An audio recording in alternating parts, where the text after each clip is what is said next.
Hey everybody, my name is John Kay, and I'm going to show you a bit about the game we've been working on called Vessel. So what is Vessel? Vessel is a puzzle platformer game, and you play the role of Arkwright, an inventor. So the unique thing we're doing in this game is our liquid simulation and all the mechanics and things we build off of that. So you can see here that we have simulated liquid in the game, and it's never just a decoration, it's always used for the gameplay.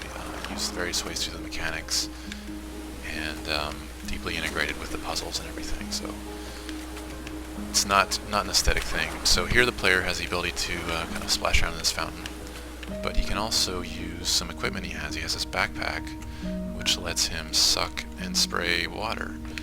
So we can suck up this water from the fountain here. You can see it filling up our backpack, and then we're able to spray it back out. So that gives us the ability to control liquid a bit. We can put it in different places. You know, you can collect different types of liquid in your backpack. There's other types of liquid you can mix together later in the game. So the backpack gives you a lot of power in controlling liquid. You can suck it up, store it, use it in all kinds of different ways. But what really gives you power in this game is Arkwright's main invention, which is the fluoro. And the fluoro is a liquid automaton, a machine made out of liquid. And one of the ways you can create them is with these seeds. So you take one of these, pull it out of your inventory, you have an unlimited number of these, and you put it into any liquid source. So here you can see it's attracting the liquid from this fountain. So we'll go ahead and drop that there. You see that once it gets enough liquid, it's going to grow into this creature. So this is an operator fluoro. This is the player's first invention, and it's used all over the world for performing labor in factories and work sites. And this variant will go and operate machinery in the level, so it'll find different things it can do and push these buttons for you, and just kind of mindlessly do its job. So because it's made out of liquid, it maintains all the properties that liquid has in the level. So for example, you can suck it up, say, empty out my backpack a bit here, you can suck it up back in your backpack, collect it right back up like that. And they're kind of fragile creatures, so they're easily destroyed, but they're also easily replaced because you have unlimited these seeds. You're only limited by the liquid sources, so wherever you have a liquid source, you can basically bring the liquid to life, create as many of these workers as you want. So some of the things you can do with these guys, if you step on them, they'll get squished, but you can recycle them. It's kind of blurring that boundary between inanimate liquid and this kind of living liquid form. And we play on that a lot throughout the theme of the game. So we've got a couple guys here helping us out. Let us get through this easy puzzle here, and I'll show you the next section below. So a lot of the puzzles in Vessel come from understanding how these different properties of liquid work and the different liquids that you find in the game, and then thinking of ways that you can bring that liquid to life and using it to solve whatever obstacle you're facing. So I don't want to give away too much, but here's a simple example. One of the first puzzles, there's this door you need to open, but you can't get it yourself. You're going to need one of your operator fluoros to operate this machinery. But the liquid source is out of our reach, so if we pull out one of our seeds, we're not able to attract that liquid all the way over there. But there's this underground river, and you can see that this liquid is being affected by the suction of this seed. It wants to get to that seed. It's got this molecular attraction to it. We come over here and we see there's this grate. So we can't pass through this grate, but liquid can. And if we plant one of our seeds here, it's going to grow into a fluoro. And that gives us the help we need to get through this door. Thank you.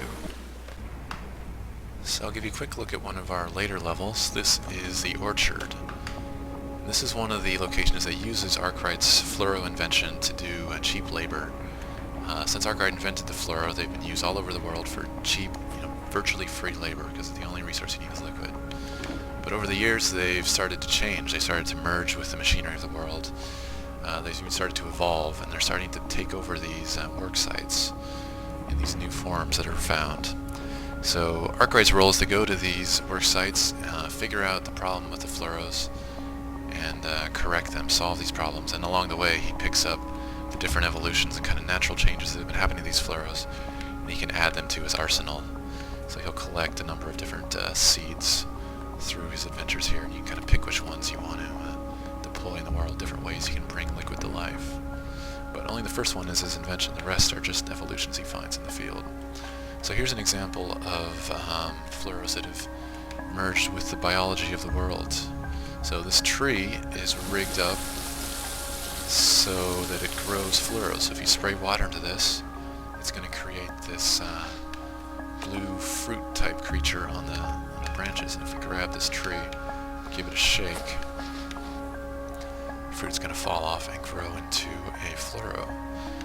So this is a new type of liquid that, different from water, this is like a blue fruit pulp, and we can suck it up into our backpack. We're able to store it.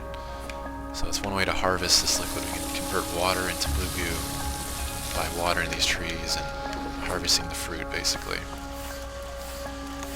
So the fluoro itself that's growing is kind of a special variety. It's a little different than the operator one we saw earlier.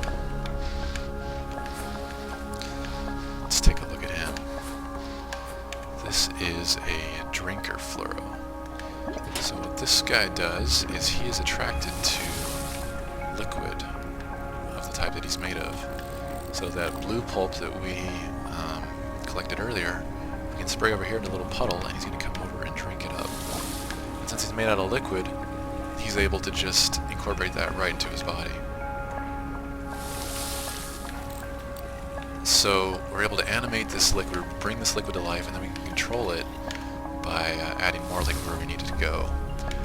So it's a way to gain control of your environment, and it's a critical element in these puzzles. But this particular creature has an evolutionary flaw, which you just saw, that if he drinks up too much liquid, he explodes. He's like a goldfish. He eats himself to death. And that itself is something that you can use to your benefit. So understanding what behaviors you're bringing to these liquids when you animate them, and then using that to solve puzzles, is the key for most of the mechanics in this game. So over here we've got these 3 buttons we need to press to open those doors, but we can't get through because there's this grating in the way. And we can't get through this grating because we're a normal human, but something made out of liquid would have no problem getting through that grating. So what we need to do is lure this creature into the button area. And knowing his behaviors, knowing that he likes to drink up liquid that he's made of, we can apply sprayed liquid down into this little chute here. So if we go drip some blue goo, oh, he's going to try to drink it up there. He got a little bit, but send him on down below. He's going to run into position, and now if we just keep flooding it, we know his behavior that he explodes if he drinks too much. So if we get him to just drink it all up, he's going to explode in position and open those doors for us. So that's one of the keys to this game, is understanding how to bring this liquid to life and give it behaviors that are going to be beneficial to you.